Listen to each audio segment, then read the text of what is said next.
It's the great Dendro Archon. How can I help you? I would like to check the registration records of a Kasharawar scholar. He should be in an unconscious state right now. Okay, just a moment. Sorry to keep you waiting, Dendro Archon.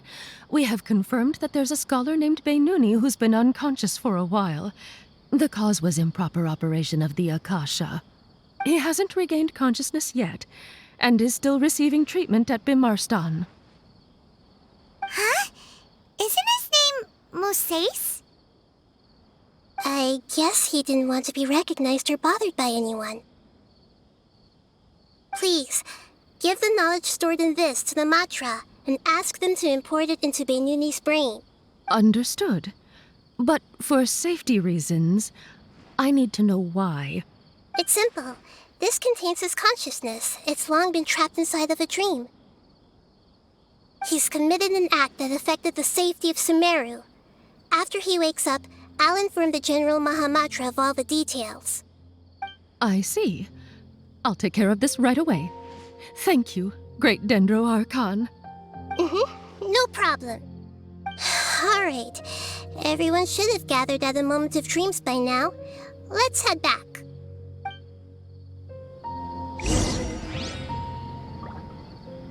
I'll take care of it as soon as possible. Don't worry. Be quiet and just listen in. I wonder what she's going to say. Hello, all of you who have just woken up. I'm sorry for interrupting your beautiful dreams. I may have acted a little cold when handling things in the dream. I sincerely apologize for that. Dreams have amazing power. They inspire us to remain resolute in the face of adversity and help those with aspirations achieve their desires. But dreams also have the potential to exploit people, confuse the senses, and distort the truth. Unfortunately, you were all chosen as prey for an elaborate scheme. As I've said before, I am still learning and cannot fully empathize with the pain of all the loss you've experienced. But just take a good look around you, and you'll see many other people who have had similar experiences. You should be proud that you've been able to gather here and look toward the future together. The path of life is long, and it's hard for us to see the destination. This leads us to ask a lot of difficult questions. What's the meaning of life? What's the purpose of my existence? Why do I keep experiencing pain and loss? Of course, the most comfortable choice is to stop progressing. Give up thinking, and just keep repeating whatever you're already familiar with. Whenever you have such thoughts, just look at the people and things around you. Some people work hard all day so that their families can have a hot meal on the table at night. Some people travel all over the world in order to create art that resonates with all of Teyvat. Some venture in search of the world's secrets to prevent rapidly approaching, yet still unknown, world-shattering catastrophes. Life is not just about yourself. Each and every one of your actions shapes you and the world around you. Look, friends and family will remember what you've done, and even some people you've never met may benefit from your actions. Therefore, many people will strive forward to forge new paths, even if they have to endure great pain to do so.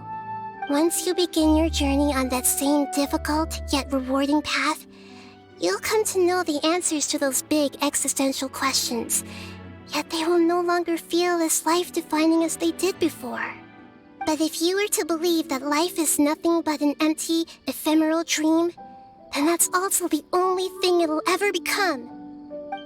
You're free to choose how you want to live your lives, but as your Archon, I should first make this information known to everyone. In the end, it's up to you whether you want to embrace a beautiful dream at the cost of your real life. Nahida said she wanted to speak with us alone. It seems like she went to the plaza in front of the academia. Amazing, Nahida! Even Paimon was nearly won over by that scholar in that dream.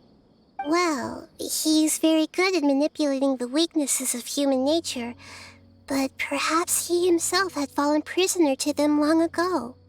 That dream was incredibly beautiful and enticing. Ordinary people couldn't see through it and easily lost themselves within it. But as long as you can still wake up, you can still move forward with your life. Huh? What makes you say that? Right! You said that you didn't understand human feelings, but we saw how considerate you were with all these people. Your speech just now really connected with everyone. You did a good job. Thank you. I've heard a lot of sad stories along this journey, and several of them have touched my heart. You can't say that the victims of the dream really did anything wrong, and what they wanted was also not unreasonable. That's why I could understand them when they tried to resist us and protect the dream. But all of my understanding and stirred feelings probably can't even account for even 1% of the pain they've experienced. I don't think this 1% can be seen as an example of what you call empathy. You're too hard on yourself, that's for sure. Alright. I suppose going out into the world will help my confidence grow. I've learned that emotions are nothing like knowledge, and that's why it's hard for me to put them into words sometimes. Beinuni, or Moses, said that I had never personally felt the pain of loss, but I have a vague feeling that this isn't true. The moment I entered the dream, I felt like I was wrapped in a blanket of warm feelings. It was so warm that it felt like I had returned to the start of my life, and I didn't want to wake up anymore. But when I opened my eyes, the feeling was gone without a trace. If I have to make an analogy for it, I would say I can no longer see words on a piece of paper after they have been erased, but I can still see the slight indentations of where the words had been written.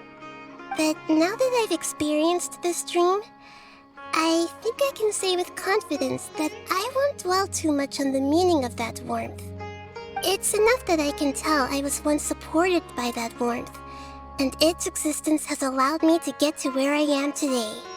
If I dwell too much on its exact nature, I would be putting the cart before the horse. I gave a speech to inspire my people, so if I were to fail to live up to those words myself, then that would be too embarrassing. Hey,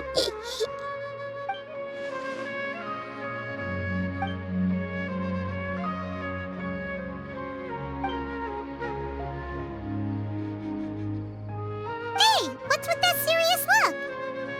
You keep looking like there's something you want to say. Is there anything you want to tell me? Okay. Since we just woke up, let's stretch a little bit. A new day is about to begin.